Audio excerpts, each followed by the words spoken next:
We're talking about the best of British and Irish here. Is it a ridiculous question to ask? Does it need a bit of Jim Telfer? 46 scrums, 40 minutes. You know, you guys are representing here at a level that you've never been to before. A bit of hairdryer, a bit of teacup. That isn't good enough today if we want to beat the Wallabies. Or is that just not in the modern game right now? No, I think it is. I think it's perhaps of more relevance, and I think Sam touched on it. That talking about Andy Farrell would be frustrated they didn't fix the problems themselves. Yeah. I just wonder when you're learning with each other, you don't quite know each other, that some players who might be more forceful if they're in a Scottish jersey or in a Welsh jersey or not, aren't necessarily going and demanding those ridiculously high standards that they would, because they're still, it's only my first go in the red shirt.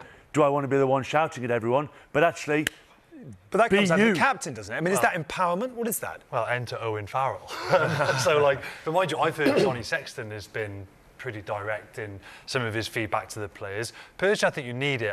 From what I understand, there's less of that now than there was going back, even when I was playing, which, you know, already 8 years. It seems there's a lot less of it, but I still think you have to be able to send the rocket. You've got to, because players need to know when it's unacceptable. And I think it's better when it comes from players rather than coaches. I think players might take it a bit more personal now when it comes from coaches, but if that's driven internally by players, then I think it's received a lot better. OK.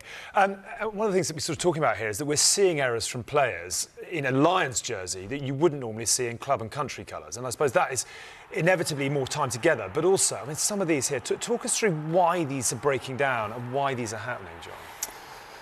The fact that it keeps coming up, I mean, if we had the answers, Andy Farrell and the coaching team would have the answers, the players would have the answers. Some of it's forcing passes. You know, that's an unfortunate one for Ben Early, trips, but it seems to be a bit slightly contagious. Some of it is down to what Hugh Jones was saying when control your foot speed, you know, control your depth. That's a basic catch. Ty Burn would take that 99 times out of 100. But for whatever reason at the moment, it's becoming slightly contagious in their play. Is that a result of that? No, but when you stack them on top of each other one after another, you can't exert pressure on the game. And that's what you want to be doing in any team. You want to put pressure on the opposition. And every time you drop the ball, pressure valve comes off again, other team comes back into it. And I would say, if it wasn't for their scrum today, this could have been a slightly different game, because their scrum was so dominant. You know, 5 scrum penalties. If it was the other way around, you know, this game has a slightly different complexion. So that's great on the one hand. They've got a strong scrum, strong lineup. But like Sam said, you'd expect that against a young Waratahs team who are inexperienced. So again, they've got to get these errors out of the game, and I certainly don't have the answers. OK. Oh, that's a shame. Glad you're here, though, John. Lovely to have you with us. In terms of scrum went well, line-out went well as well. But when you look at what the Lions did, there was very little kicking today. It was all ball through the hands. Can you see a scenario in which what the Lions are putting out on the pitch is perhaps slightly different to what we might see come first test? It definitely will be. Okay. I think it will. You cannot play like we're playing now in a test series against Australia. And I mentioned it before in a couple of shows back, when we were in the 17 tour, not that they're going to do this, but you are going to keep some of your cards close to your chest. In 2017, we played off number 10 for all the warm-up games, but they told us at the start, but when it comes to the test time, we're playing off 9, predominantly. Our default option is playing off 9, meaning shorter passes, more of a power game.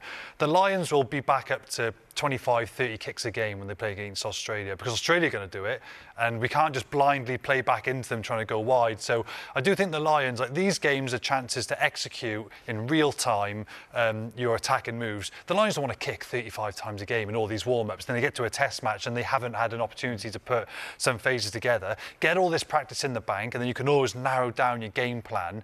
Because at the end of the day, I don't care how you win a test match, but you win it through doing your good basics, set piece, kick game, breakdown. So learn all these lessons now, get the practice in, try and get the ball to your hands as much as you can. But they know that those Lions boys can always go back to a plan B, which is then the more physical game plan, which they've all played at their countries and clubs anyway. Do you think you can see the Lions condensing the game plan, simplifying the game plan a bit at this, but given what we've had in the first 4 games? They'll have to kick a lot more, no question about that. I think the stat that was worrying today was 21 points from 16 entries into the 22. You know, you're on 1.3 or whatever. Those numbers should be where the efficiency, the ruthlessness, once they're getting there. Yes, the game plan might be different, and it will have to be. That still doesn't get away from, against a weaker opposition, which the sides have been so far, that in that final third, something's not quite right. Yeah. And we're all confident that it will be, but conversely, the Australians will be watching it, and no doubt, whilst they haven't played today, Australia, they're playing in the morning against Fiji, that they will have also grown in confidence watching that game today. So, fascinating sort of build-up to a test series where the Aussies will be growing, but there's no question the Lions will go 3, 4, 5, 6 different levels of physicality come that first breakdown in that first test. Yeah, fingers crossed. Thing is, if you're Australia, let's flip this. If you're Australia watching this, you're going to go, right, where do the Lions think they're strong? They think they're strong at scrum, they think they're strong at line-out. Waratahs didn't really compete in the air today, so it was 100% line-out, but they didn't actually go much. You recall a lot of it was just, scrum went really well, and they went forward. But let's not remember, they're playing against a front row, which none of them, especially the ones that come off the bench, none of them got international experience. All our guys have got 30-plus caps. Waratahs did this a lot. They didn't really go up in the air a lot, so that's why there was 100%. So it was good, but let's not get carried away. Australia will look at this and go, we're going to compete in the air when we can. We'll go for them at scrum time, and we're going to really muscle up on their first phase carriers. Could be Aki, could be Tui Palatu. If we take those 3 things away from the Lions, then you're thinking we're in here as an Australian fan, or team. So yeah, the Lions got to be wary of that, because if those things don't go well, that's what they've relied on so far. Third test in 2013, Adam Jones, Lions scrum, front foot, the Lions win off the back of it. Is Australia's set piece better relative to the Lions than we had 12 years ago? Hard to compare, but I think you look at the autumn in particular, with Angus Bell, who's obviously coming over to Ulster at the end of the year.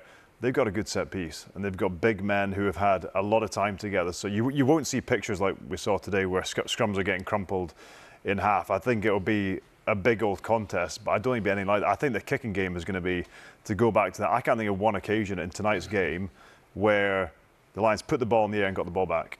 Right. Can you think of examples in the previous 3 games? Not many, but when I think of the way that Ireland play in particular, and we think this is roughly Ireland's game plan, they're one of the best in the world at getting the ball back. And they pin you back and they make you make mistakes in your half, and then they choose to put pressure on you in your half. At the moment, a lot of the pressure is coming further up the pitch. Okay.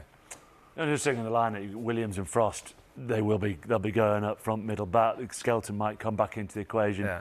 Valentini dents holes. It's a decent side, and everyone's gone, it's going to be 3-0, and they've got one at the MCG in front of 100,000. It's their mecca, they can't lose there.